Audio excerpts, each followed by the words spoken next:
الکرام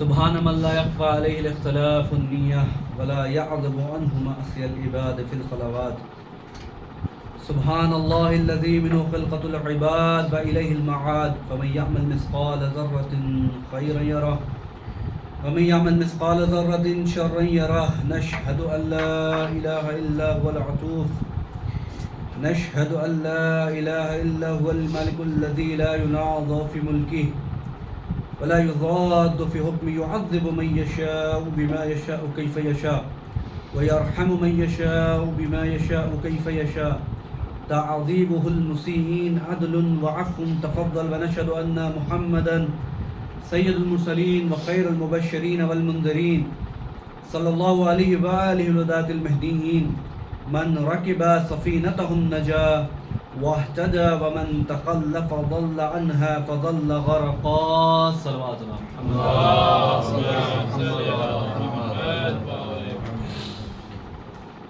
محترم برادران عزیز مکرم اور معزز سامعین کرام،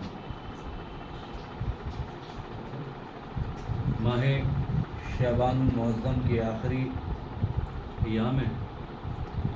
اس کے بعد پھر یہ مہینہ آپ کو دوبارہ 11 مہینوں کے بعد ملے گا. ہمیں یہ اندازہ نہیں ہے کہ ہم اگلے پل وقت یعنی کل زندہ رہیں یا نہ رہیں، کچھ وقت میں کے بعد ہم زندہ رہیں یا نہ رہیں، تو پھر اگلے مہینے کے 11 مہینے گزر جانے کے بعد جب شعبان المعظم کو درک کریں گے تو پھر وہ تو بہت بڑی بات ہے.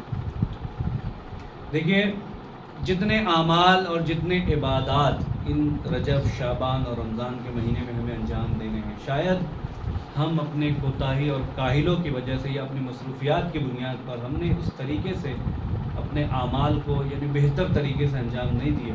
بہر اللہ ہم سب کو معاف کرے. اور انسان جب اس مہینے کو جاتے ہوئے دیکھے تو ایک روایت ہے رسول اللہ سے، رسول اللہ نے مولا کائنات سے فرمایا، علی جب تم ماہ شعبان المعظم کو جاتے ہوئے پاؤ، گزرتا ہوا وقت ہے، ماہ رمضان المبارک کا قریب مہینہ ہے، جاتے ہوئے پاؤ تو کچھ ایک اعمال بجا لاؤ تاکہ تمہاری دنیا اور آخرت سنور جائے. ایک معصوم سے بتا رہا ہے کہ علی آپ اس طریقے سے عبادت کریں تاکہ آپ کی دنیا و آخرت سنور جائیں. آپ اس پہ غور و فکر کریں کہ رسول اللہ کا ایک جملہ شاید قیامت تک کے لیے شاید کوئی جواب نہ لا سکے کہ معصوم کو معصوم نصیحت کر رہا ہے. کہ کیسے ممکن ہو سکتا ہے کہ ایک معصوم گناہ گار ہو؟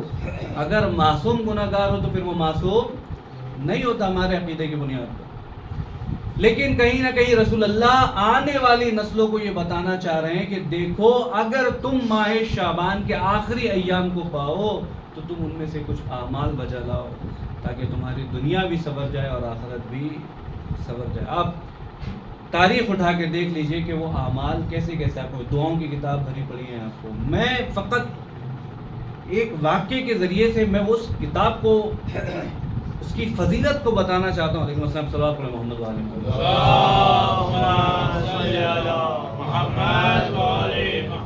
میں اس فضیلت کو اجاگر کرنا چاہ رہا ہوں، اس کتاب کی فضیلت کو اجاگر کرنا چاہ رہا ہوں جس میں ہر چیز یعنی ہر مرض کی دوا ہے. جو بھی آپ تلاش کریں گے، جس مہینے کے سلسلے میں آپ تلاش کریں گے، ہر مرض کی دوا. کہتے ہیں قم کا ایک طالب علم، قم کا ایک باشندہ ہے، کچھ وہاں پر تعلیمات حاصل کیے، اس کے بعد پھر نجف اشرف میں رہے. کچھ سال گزرے، یہاں تک کہ ارادہ کیا، تہیہ کیا کہ ایک کتاب شائع کی جائے، ایک کتاب تصنیف کرے. لکھنے کے لیے بیٹھے، کتاب تصنیف ہو گئی، لیکن کوئی ایسا بندہ یا کوئی ایسی پارٹی اگر مل جائے تو کتاب کو نشر کر دے. کوئی ایسا پبلش کرنے والا نہیں. پریشان کہ بھائی ہم نے اتنی محنت لگائی، اتنا سال لگا دیا ایک کتاب کو نشر یعنی تصنیف کرنے میں، لیکن کاش کوئی بندہ خدا ملے جو اس کو نشر کر دے، پبلش کر دے.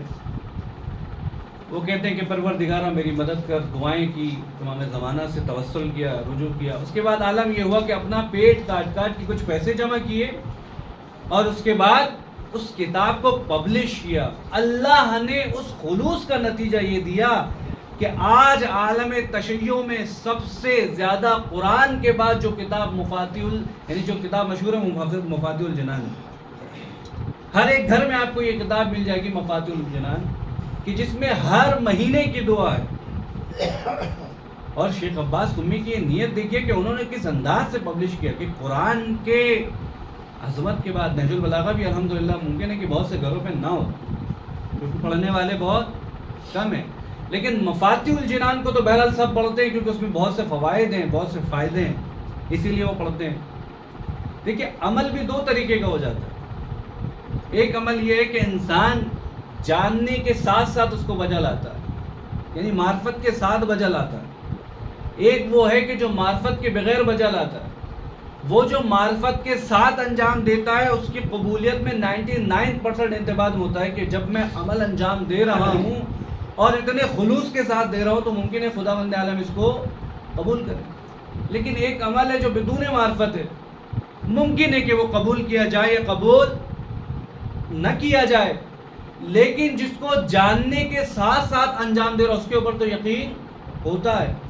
اب انسان کے لیے لازم و ضروری ہے کہ جس چیز کی معرفت ہوتی ہے اس چیز کو انجام دیتا ہے اور بہتر طریقے سے انجام دیتا ہے۔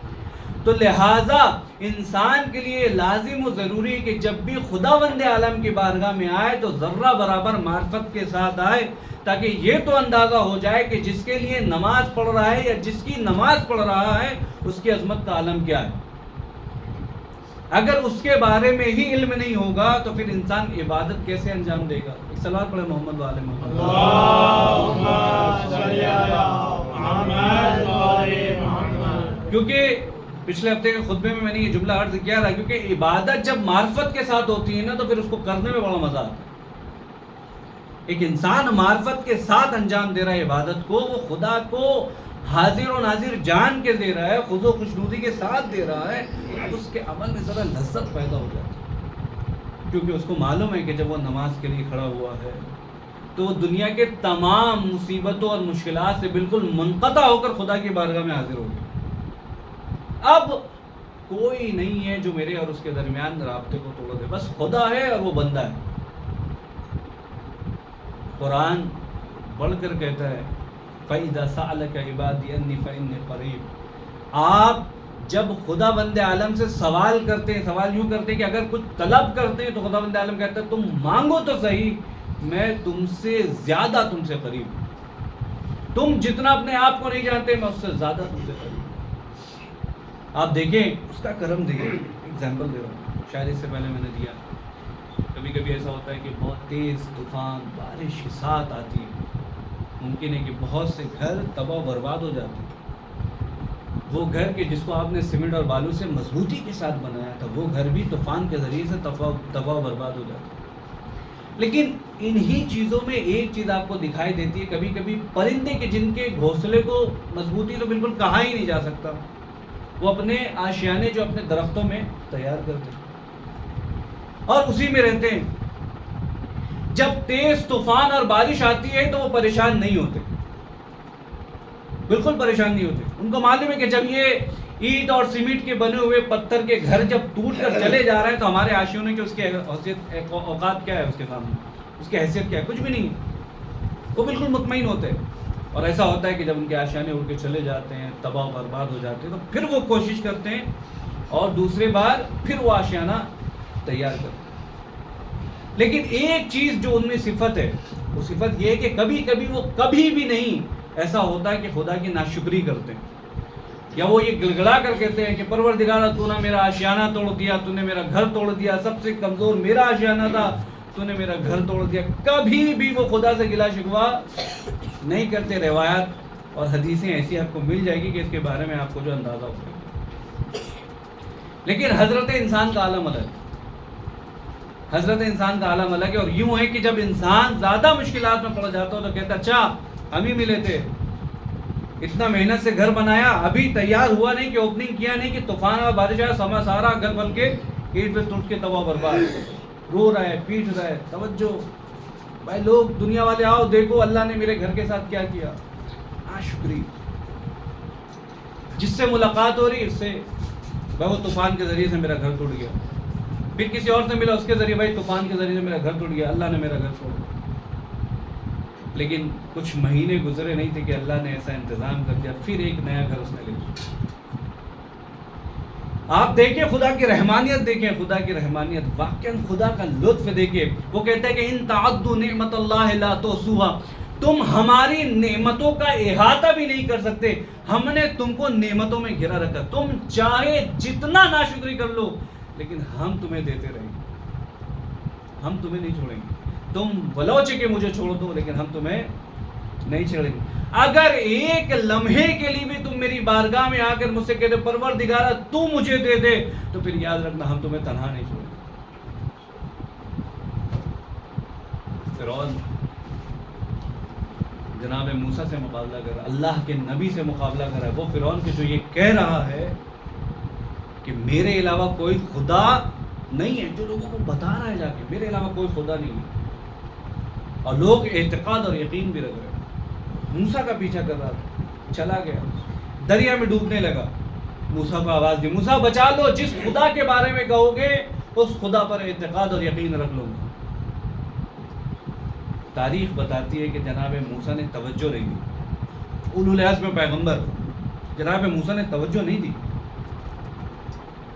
جب باہر نکل گئے اور قبیلے کو یا پورے قوم کو لے کر ایک جگہ پر پہنچ گئے، اللہ نے جناب موسیٰ کو وحی کر دی، موسیٰ فرعون بلا رہا تھا تم نے توجہ نہیں دی۔ موسیٰ نے کہا پروردگارہ مجھے معلوم ہے یہ صرف لقلقہ زبانی ہے جو اس کے منہ سے جاری ہوگا، یہ تمہارے اوپر ایمان لانے والا نہیں، یہ تیرے اوپر اعتقاد لانے والا نہیں، اگر میں اس کو نجات دیتا کہ پھر بچ جاتا اور پھر اپنے آپ کو ویسے ہی اس عمل میں ڈھال لیتا، لہذا بہرحال جیسا تھا ویسے ڈوب جائے مر جائے، کیا تیرا ایک دشمن تو کم ہوگا، یہی تو کہہ سکتے ہیں جناب۔ موسیٰ نے اپنی بات مکمل کی، جانتے خدا کا جواب کیا آیا؟ کہا موسیٰ تمہیں بلا رہا تھا تم نے توجہ نہیں دی۔ اچھا ایک جملہ ہے وہاں پر، روایت میں جملہ ہے، سقی القلب کا ایک جملہ ہے، اللہ نے موسیٰ کو سقی القلب کا۔ اب اس کے علماء مفسرین آگے موجود ہیں، میں بہرحال جسارت نہ کروں تو وہ بات کی بات ہے، کہہ نہیں سکتا میں اس لفظ کو علماء مفسرین کے جتنے معنی میں نے پڑھے ہیں یا جتنے میں سمجھ رہا ہوں اس میں یہ سقی القلب سے مراد وہ نہیں کہ جس کا دل پتھر ہو جاتا ہے، سقی القلب سے مراد وہ ہے کہ جس نے کسی معاملے میں توجہ نہیں کی، یہ بھی ایک تفسیر میں آپ اس میں آپ کر سکتے ہیں۔ اللہ نے کہا اب اللہ کے معنی اللہ جانتا ہے، وہ جانے اور جناب موسیٰ جانے۔ موسیٰ تم کتنے سقی القلب، فرعون بلاتا رہا تم نے توجہ نہیں دی، اگر ایک بار مجھے بلاتا نا، ایک بار پروردگارہ مجھے بچا لے کہ بے شک حقیقی معبود صرف تو تیری ذات ہے، موسیٰ میں اس کو بچا لے، میں اس کو بچا لے۔ یہ خدا کی رحمانیت ہے، وہ کہہ رہے اگر مجھے آواز دے تو میں اس کو بچا لیتا۔ یاد رکھے وہ انسان کے اگر اپنے آپ کو گناہ میں ملوث پائے لیکن اگر خدا کو یاد کرتے ہوئے اگر معافی تلافی کر لے، توبہ کر لے، خدا کہتا ہے ہم نے رحمت کے دروازے کھولے رکھے، تمہارے لیے کھلے رکھے۔ اور مجھے معلوم ہے جب آدم کو خلق کیا تو فرشتوں نے سوال کیا پروردگارہ انسان کو بنا رہا ہے کہ جو زمین پہ جا کے خون ریزی کرے گا، اللہ نے کیا کہا؟ دیکھیے سوال کرنا فرشتوں کا بھی یعنی اس لیے تھا کہ وہ زمانہ جان لے کہ اللہ تعالیٰ کیا بتانا چاہ رہا ہے انسانوں کے بارے میں۔ فرشتوں سے کہا کہ تم نے سوال کر دیا ٹھیک ہے، لیکن یاد رکھو قرآن کہتا ہے انی اعلم ما لا تعلمون، انسان کے بارے میں جتنا میں جانتا ہوں تم نہیں جانتے۔ انسان چوری کر رہا ہے، گناہ کر رہا ہے، دوسروں کو ستا رہا ہے، پریشان کر رہا ہے، خدا قسم ایک بار اگر اپنے آپ میں وہ چیزیں پیدا کر کے کہ پروردگارہ یقیناً میں یہ غلط کاموں کی طرف جا رہا ہوں، غلط کر رہا ہوں، ایک بار آ کے خدا کی بارگاہ میں معافی تلافی کر لے گا، اللہ اس کو معاف کر دے گا۔ صلوات علی محمد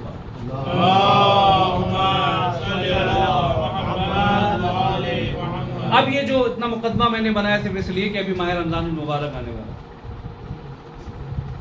اور یاد رکھیں یہ وہ مہینہ ہے کہ جس میں آپ اگر میں عباس بھائی کے گھر کا ایگزامپل لے رہا ہوں، عباس بھائی نے مجھے دعوت دی، کتنا خاطرداری وہ میرے لیے کر سکتے، ہر سہولت کی چیزیں میرے لیے فراہم کر دیں گے، لیکن چونکہ انسان ہے کچھ نہ کچھ خامی رہ جائے گی۔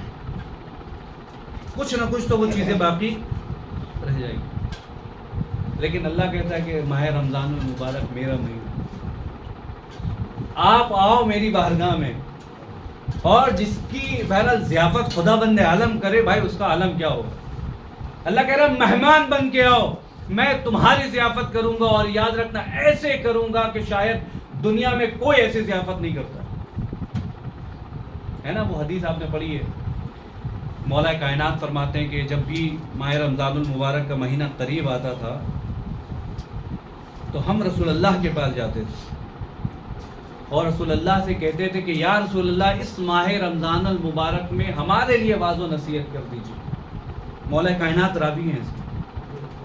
مولا کائنات فرماتے کہ رسول اللہ فرماتے تھے ایھا الناس انہ قد اقبل الیکم شہر اللہ بالبرکۃ والرحمۃ والمغفرہ. اے لوگو کہ بے شک اللہ کا مہینہ تمہاری طرف آ رہا ہے، کہ جو بابرکت والا مہینہ ہے، جو رحمت والا مہینہ ہے، اور جو مغفرت والا مہینہ ہے. کون کہہ رہا ہے؟ رسول اللہ کہہ رہے ہیں. اللہ کا مہینہ آ رہا ہے. اس کے بعد فرماتے اس مہینے کی خاص عظمت ہے، اس میں ایک سانس لینا بھی عبادت ہے. اس مہینے میں اللہ ہم سب کو ماہ رمضان المبارک جو ہے درک کرنے کی توفیق دے، اور وہاں اس مہینے میں رہنے کی توفیق. اللہ موت و حیات کر بہرحال خدا بند عالم بہتر ہے. فرماتے شہر ہوا عند اللہ الشہور افضل الشہور، یہ مہینہ تمام مہینوں سے بلند و بالا ہے اور افضل ہے، اس کی برابری کوئی مہینہ نہیں کر سکتا. اس کے بعد فرماتے ایامہ افضل الایام، اس کے دن تمام دنوں سے بہتر ہے، اس کے دن تمام دنوں سے بہتر ہے. فرماتے ولیالہ افضل اللیالی، اس کی رات تمام راتوں سے افضل ہے. اسی لیے تو ماہ رمضان المبارک کے خاص راتیں کہ جس کے بارے میں خود قرآن کہہ رہا ہے کہ وما ادراک ما لیلۃ القدر، آپ نہیں جانتے کہ لیلۃ القدر کیا ہے. اسی لیے رسول اللہ فرماتے ہیں کہ ولیالہ افضل اللیالی، اس کی رات تمام راتوں سے افضل ہے. فرماتے وساعتہ افضل الساعہ، اس کا گھنٹہ تمام گھنٹوں سے بہتر ہے، اس کا گھنٹہ تمام گھنٹوں سے بہتر ہے. میں نے پوچھا بھائی آ جائیے نماز کے لیے، نماز کا وقت آ رہا ہے. مولانا بس 15 منٹ رک جائیے، کروڑوں کی ڈیل ہونے والی. لیکن قرآن رسول اللہ کی حدیث کہتی ہے کہ تمہارے گھنٹے شاید تمہارے لیے امپورٹنٹ ہوں گے، جو پوری دنیا کے لیے امپورٹنٹ ہے وہ رمضان کے گھنٹے. ایک ایک گھنٹہ اگر خدا کی بارگاہ میں بھی آپ نے دیا تو بہت امپورٹنٹ، موسٹ امپورٹنٹ. اس کے بعد فرماتے وَهُوَ شَهْرُ دُعِيتُكُمْ إِلَى اللَّهِ إِلَى زِيَافَةِ اللَّهِ. تمہیں نہیں معلوم کہ یہ وہ مہینہ ہے کہ جس میں خود خدا بند عالم تمہاری ضیافت کے لیے آتا ہے، تمہارے لیے مہمان نوازی کرتا ہے. پورا خطبہ ہے، میں خطبہ نہیں پڑھنا چاہ رہا، میں بہرحال جو باتیں آپ کی خدمت میں عرض کروں چونکہ خطبے میں بہت زیادہ باتیں نہیں ہوتی، بس واضح و نصیحت. اور انسان لازم و ضروری ہے ہر ایک انسان کے لیے. ابھی میں گیا سیمینار میں تھا، آبائی روئی موسوی صاحب بھی آئے ہوئے تھے، ان کے جملے ان کے پیغامات آپ کی خدمت میں پہنچا دوں، بات مکمل کروں. کہتے ہیں رمضان المبارک کا مہینہ آنے والا ہے، ممکن ہے کہ اس مہینے میں ہم خود عبادت کریں تو دوسروں کو تنبیہ نہ کریں. کیا بات ہے؟ ایسا ہوتا نا، کیا بات ہے نماز کے لیے نہیں آ رہے، اب نہیں کہہ سکتے، پہلے تو کہہ سکتے تھے، اب نہیں کہہ رہے. وہ کہہ گا کیا مطلب میں آ رہا ہوں یا نہیں آ رہا ہوں، مسجد میں آ رہا ہوں یا نہیں آ رہا ہوں. آغا فرماتے ہیں خدا قسم، خود حدیث سنائی انہوں نے کہا کہ امام فرماتے میرے شیعہ ایک ہی خاندان سے، میرے شیعہ ایک ہی خان سے، اور میں نہیں چاہتا کہ میرے خاندان والے جہنم میں چلے جائیں. لہٰذا جب ایک ہی خاندان سے تو لہٰذا ایک دوسرے کے رشتہ دار ہوئے. اور یہ لازم و ضروری ہے کہ اگر انسان پورے مہینے میں اگر امر بالمعروف نہیں کر رہا تو کم سے کم رمضان تو کرے. بھائی کرے، آ جائیے نماز کے لیے، آ جائیے رمضان مبارک کا مہینہ، آئیے ساتھ میں مل کر عبادت کریں. اور چلیے ہوتا نہیں جب ہم کسی کے مہمان کے یہاں جاتے ہیں، بھائی اکیلے جا رہے، اکیلے مت جائیے، ساتھ میں مل کے چلیں گے، اچھا لگے گا ان کو بھی، سب ایک ساتھ آئے. خدا بند عالم کو بھی بڑا پسند ہے جب ایک ساتھ سب مسجد میں داخل ہوتے ہیں رمضان المبارک کے مہینے میں. خدا بند عالم بڑا لطف کرتا ہے، بڑا مہربان. نہیں معلوم کہ اس دعا کے صدقے، یہ رمضان المبارک کے صدقے کوئی دعا کرے، کس کی دعا قبول ہو جائے. اسی لیے خود معصومین کی حدیث ہے، فرماتے ہیں کہ بہت زیادہ مشکلات میں ہو، دعا قبول نہیں ہو رہی ہے، خاص وقت ہے آپ کے لیے، تاریخ بیان کرتی ہے، خاص خاص ایام ہیں، خاص خاص گھنٹے ہیں، خاص خاص وقت ہے پورے دن کے. آپ ان دنوں میں جائیے، اس وقت میں جائیے، آپ جا کے دعا کریے. فار ایگزامپل ایک دے دوں کہ آپ نماز فجر کے بعد دعا کریے کہ جب سورج طلوع ہونے سے پہلے کی دعا کہ جس کا شمار نہ دن میں ہوتا ہے نہ رات میں ہوتا ہے. یہ ایام یعنی یہ وقت جو ہے دعا کے لیے بہت زیادہ مفید ہے. اس کے بعد فرماتے ہیں کہ اگر انسان دعا قبول نہیں ہو رہی، انسان کی پریشان حال ہے، اپنے گھر پہ جائے، اپنے بوڑھے ماں باپ سے کہیں والدہ میرے لیے دعا کر دیجیے، فلاں کام میں مصیبتوں میں گرفتار ہوں. والد سے ملیے، ابا میرے لیے دعا کر دیجیے. لیکن جس کے یہ دونوں نہ ہو کتنا بدقسمت ہوگا.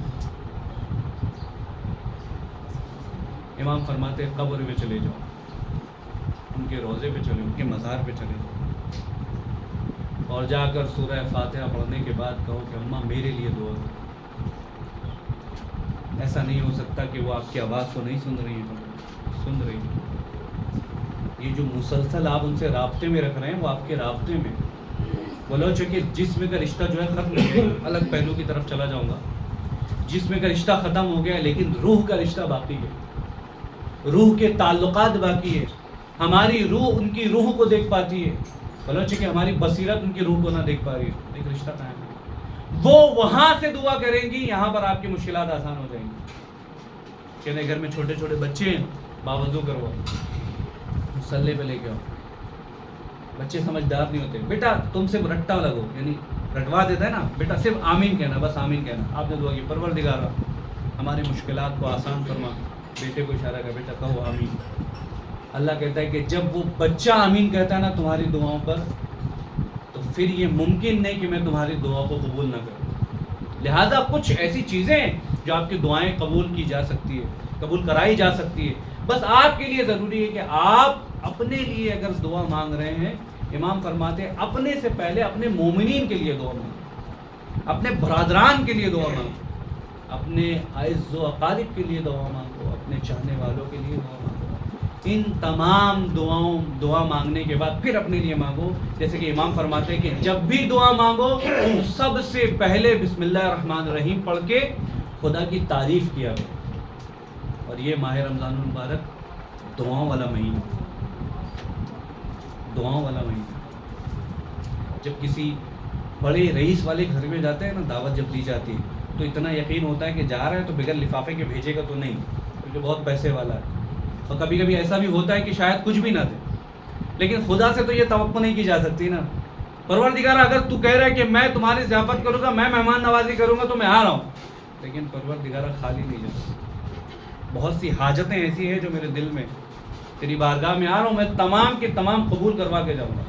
اور ایک خاص پیغام جو انہوں نے دیا، ہر ایک لمحے میں، ہر ایک سانس میں اپنے امام زمانہ کو فراموش مت کریں.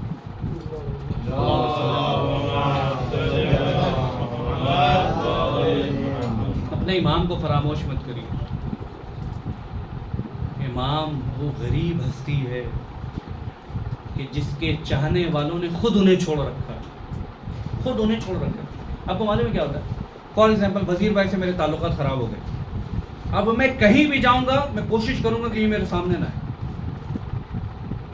کہیں بیٹھ گیا تو ان کے پاس بیٹھنا پسند نہیں کرتا، تعلقات خراب ہو گئے. کہیں ایسا تو نہیں ہے کہ ہم نے امام زمانہ سے ایسے تعلقات برباد کر رکھے. امام تو چاہ رہے ہیں کہ آپ سے ملاقات کریں. ہم نہیں چاہ رہے، مولا نہیں، ہم ملاقات کرنا نہیں چاہتے، ہم آپ سے ملنا نہیں چاہتے. کیا وجہ بنی؟ کہتے کہ وجہ کچھ بھی نہیں ہے، وجہ صرف ایک ہے کہ جو ہمارے دل ہے نا اس میں امام کے لیے جگہ نہیں ہے. کیوں؟ کیونکہ اس دل میں حسد، بغض، چغلخوری، غیبتیں، دوسروں کو نیچا دکھانا، خود پسندی، تکبر، عجب، یہ تمام کی تمام چیزیں یہاں پر ہیں. جب تک یہ خالی نہیں ہوگی محبت حقیقی ہمارے دلوں میں نہیں آئے. صلوات علی محمد.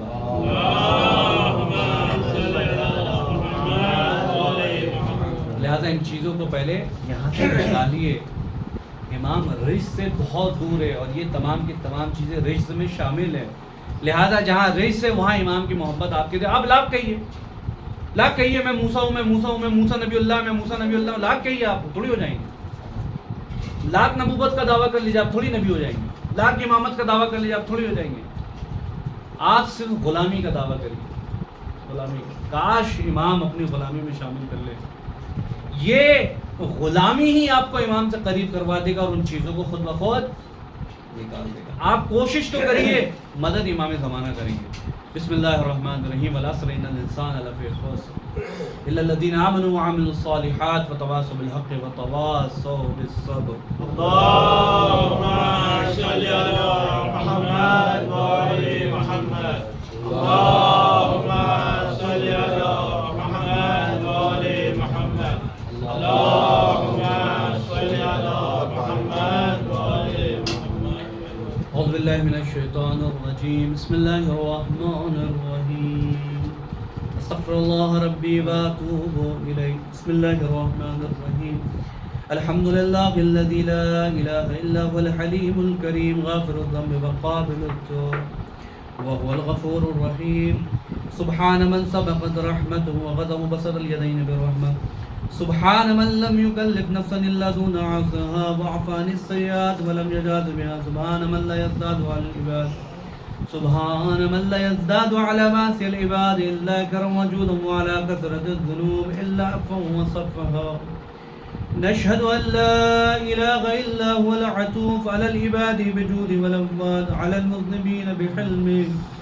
ونشهد ان محمدا نبيه وحبيبه سيد المرسلين وشفيع المذنبين بعثه رحمة للعالمين صلى الله عليه وآله وعلى الداعين إلى سبيل الله بالحكمة والموعظة الحسنة قائدة الأمم وأولياء النعم. ومعدن الرحمة أوصيكم عباد الله بالتوبة عما سلف من ذنوبكم والإنابة عن الأوزار التي أثقلت ظهوركم فإنه تعالى كريم بكم رعوف عليكم يقبل اليسير ويعفو عن الكثير. قال الله تعالى وقول الحق توبوا إلى الله توبة نصوحا عسى ربكم أن يكفر عنكم سيئاتكم ويدخلكم جنات من تجري من تحتها الأنهار. وقال قل يا عبادي الذين أسرفوا على أنفسكم لا تقنطوا من رحمة الله إن الله يغفر الذنوب جميعا إنه هو الغفور الرحيم. ألا قد أمركم الله في محكم كتابه بالصلاة على نبيه وحبيبه فقال تعليما لكم وتشريفا لصفيه إن الله وملائكته يصلون على النبي يا أيها الذين آمنوا صلوا عليه وسلموا تسليما.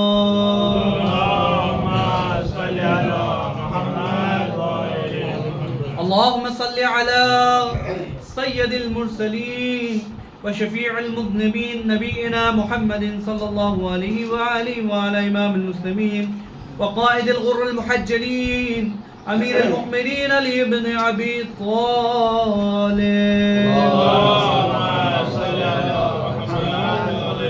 وعلى سيدة النساء العالمين وبضعة خاتم النبيين سيدتنا فاطمة بنت رسول الله صلوات الله عليها. اللهم صل على محمد وعلى الحسن المجتبى اللهم صل على محمد والحسين الشهيد بكربلاء اللهم صل على محمد وعلي بن الحسين ومحمد بن علي وجعفر بن محمد وموسى بن جعفر وعلي بن موسى ومحمد بن علي وعلي بن محمد والحسن بن علي عليهم الصلاة والسلام. اللهم صل على مولانا صاحب العصر والزمان. اللهم صل على محمد ما يسار البداية والطغيان هادم أمنة الشرك والنفاقات الفرور البغي والشقاق صلوات الله والسلام عليه وعلى آباء الكرام ما اتصلت ليالي والأيام. اللهم عجل فرجه وصحل مخرجه وكن ناظرا بالنظرة منا إليه واجعلنا من المستشهدين بين يديه وتفضل على عمرائنا المؤمنين بمزيد التوفيقات بزيادة إقبال علو الدرجات. اللهم ما افعل بنا ما أنت أهله ولا تفعل بنا ما نحن أهله بجاه محمد وآله المعصومين صلوات الله عليهم أجمعين. اللهم اجعلنا ممن يذكر فتنفع الذكرى. إن الله يأمر بالعدل والإحسان وإيتاء ذي القربى وينهى عن الفحشاء والمنكر والبغي يعظكم لعلكم تذكرون.